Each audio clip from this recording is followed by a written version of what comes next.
This video is gonna change how you watch movies forever. No, seriously. Have you ever been sitting in a theater or watching a movie on your couch? You get that weird feeling of deja vu. I mean, you're watching a brand new movie, but you swear you've seen this exact story before. If you feel like you're seeing the same movie over and over again, it's not your imagination. There's a reason for it. It's kind of a secret, not so secret formula that's a 15-step blueprint that Hollywood uses a surprising number of times in blockbuster films and hit TV shows. And once you see it, you can't unsee it. Today I'm gonna pull back the curtain and show you every single step. Once you learn this structure, you'll be able to predict what's gonna happen in almost every movie you watch. So stick with me, because if you can understand this formula, this will substantially improve your writing, directing, and even your acting. Or if you just want to be that one asshole who predicts everything before it happens in movies. I am that asshole. Don't be me. So, what is this magic formula? Well, it's a screenwriting structure that was popularized by the writer named Blake Snyder, and he called it the Save the Cat method. Now, I briefly talked about this in other videos, but this warrants its own deep dive. The name comes from a pretty simple idea that he had in one of his books. Snyder said that to get an audience to actually like a protagonist, the hero needs to do something early on that makes us root for them. Something like, well, you guessed it, saving a cat. Think about it. The hero could be a grumpy assassin or a total cynic, but if we see them do one small kind thing, we're already on their team despite their flaws. You know, we're emotionally invested for the rest of the ride. That's the core principle here. But that save the cat moment is just one piece of a much bigger puzzle.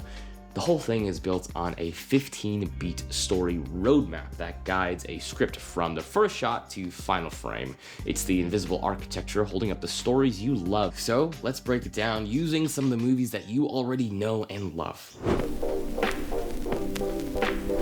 Every story starts with a single snapshot of the hero's life before adventure begins. It's the before picture. Take the movie The Shawshank Redemption. Our first real look at Andy Dufresne is in a car, drunk and holding a gun right before his entire life implodes. I mean, it's a powerful image that sets the tone for his entire journey. Okay, really early on in the story, usually in a few minutes, a character will say something that clues you into the movie's central theme or life lesson. It's often so subtle that you barely notice it. Take, for example, Dead Poet Society. Professor Keating tells his students to carpe diem, seize the day. Now, that's not just a throwaway line, it is the thematic heart of the entire film. The rest of the movie is about whether these characters will learn that exact lesson. This is the first 10%-ish of the story. We explore the hero's regular life, but more importantly, we see what's missing or what's wrong with it.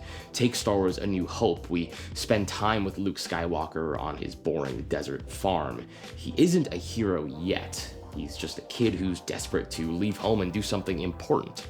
This part makes us understand why he needs to go on this journey.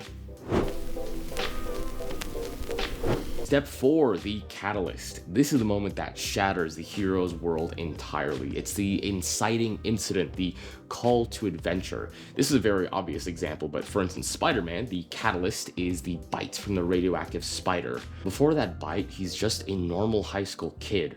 After, his world has changed forever and there's no going back. Perfect catalyst right there. After the catalyst, the hero almost never just jumps into action. They hesitate because, you know, they're human. They have doubts. They debate whether or not they should even do this. And this part is crucial because it's relatable. I mean, who wouldn't be a little scared? In The Matrix, Neo is told that he is the one, but he completely rejects it, telling Morpheus, hey, I'm not the one, man. This hesitation makes his final choice to act feel earned and, in a way, much more powerful. This is the moment where the hero finally commits, they make the choice, and they leave their ordinary world behind and officially step into adventure, right? This is the end of Act 1. There are 3 acts, just FYI. Think about when Dorothy steps out of her black and white farmhouse into the full color world of Oz. She's committed to the journey, and the real story is finally underway. Step 7, the B story. Okay, right after we enter this new world, we finally get our subplot. This is often a romance, a new friendship, or a bond with a mentor. This is the B story, and this is where the movie's theme usually gets explored more deeply. In Legally Blonde, by the way, that movie is a masterpiece, changed my mind, the B story is her relationship with Jennifer Coolidge's character. This relationship is where Elle Woods learns the lessons about courage that she needs to succeed. Yes, believe it or not, that is the true love story of that movie, if we're going by the rules. Anyway. This section is what writers call the promise of the premise. It's basically the fun stuff you saw in the trailer. This is where the hero explores their new world, learns new skills, and we just get to enjoy the ride. In a superhero movie, this is the montage of them learning their new powers. In Puss in Boots: The Last Wish, for instance, which is also a pretty phenomenal movie, might I add, it's the thrilling chase scenes and the sword fights as they hunt for the wishing star. It's pure entertainment, but it's also where a lot of the character development happens. The midpoint. Right in the middle of the movie, something huge happens. The midpoint is either a massive win or a crushing defeat that completely changes the game and raises the stakes. In The Empire Strikes Back, the midpoint is when the heroes arrive at Cloud City, thinking they've found a safe haven with an old friend, but it's really a trap set by Vader. This one's a classic example. The game has changed and the rest of the movie takes a much darker turn, which brings me to the next step.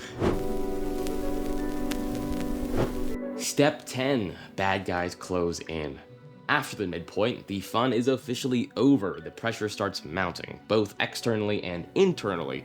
The villains get smarter and stronger, and the hero's own doubts start creeping back in.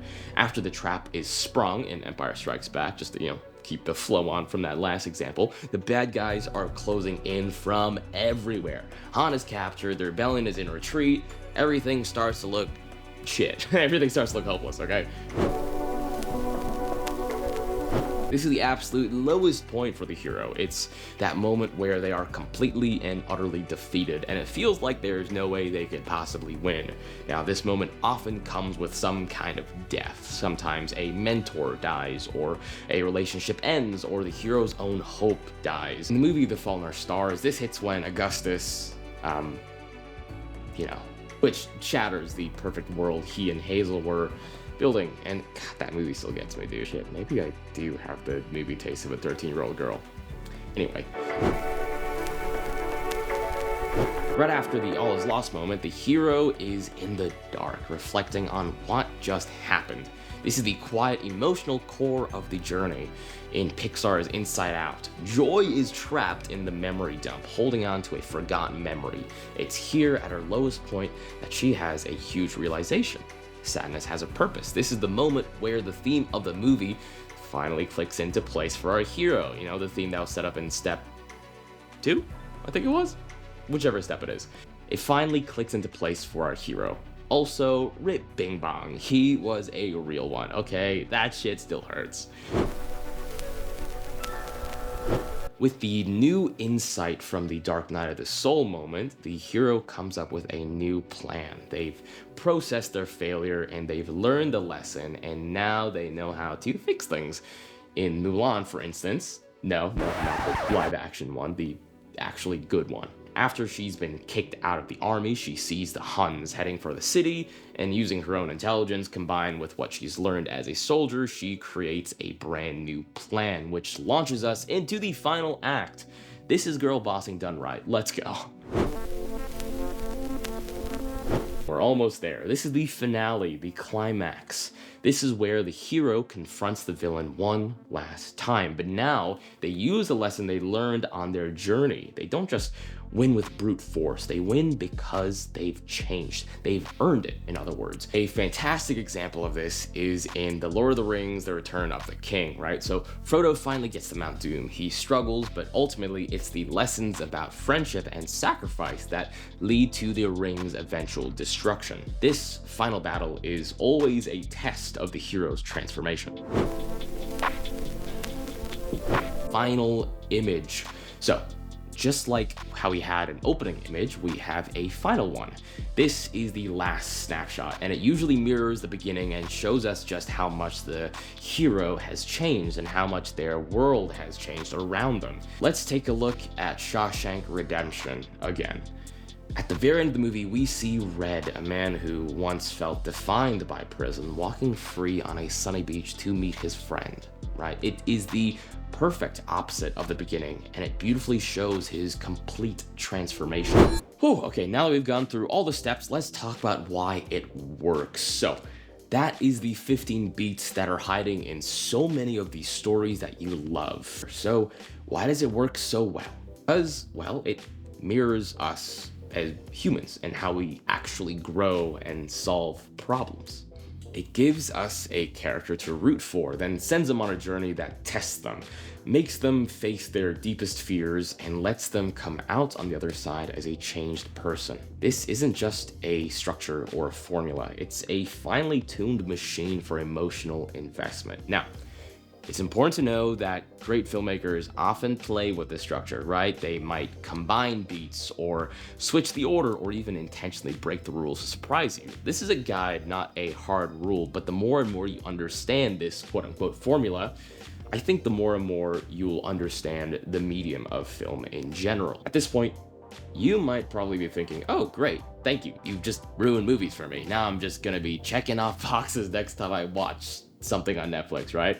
But I kind of want you to think about it in a different way, you know? Think about it like this, right? You haven't lost the magic. Now you've just gained a superpower, you know? You kind of have like this X-ray vision that lets you see the hidden skeleton of a story, and it kind of makes you appreciate the artistry even more. I know that's kind of what it's done for me. There's so much more you could do with this as well. I mean, you could even find a semblance of this structure in individual scenes, you know? Each scene has a beginning, midpoint, and an end, and little fun and games bits. Oh, there's so much you could do with it. So much so that I'll probably make another video about it. Like and subscribe if you want to see that, by the way. Okay, anyway, what was I saying? The point I'm trying to make is that you can use knowledge to improve your filmmaking, your acting, your directing, or even just your comprehension of film and TV as a medium. Well, now you know the secret, okay? You won't see movies the same way again. You'll see them on a much deeper level, I hope. But most importantly, congratulations, you are that asshole now. So every time you watch Timothée Chalamet get stranded on Arrakis, you'll yell, hey, that's the break into Act 2. So here's a challenge for you guys as well. Pick your favorite movie, you know, one that you know off by heart, and watch it again with these 15 steps in mind, and let me know how you go in the comments below, which movie you picked, and if any of the beats surprise you. I would love to hear about it, because Lord knows I have done this way too many times with movies that I love and ruined them. So if you want more videos about the films and TV shows you love and how they're made, then make sure to subscribe and hit that notification bell and all that fun stuff. Until then, I will see you in the next one.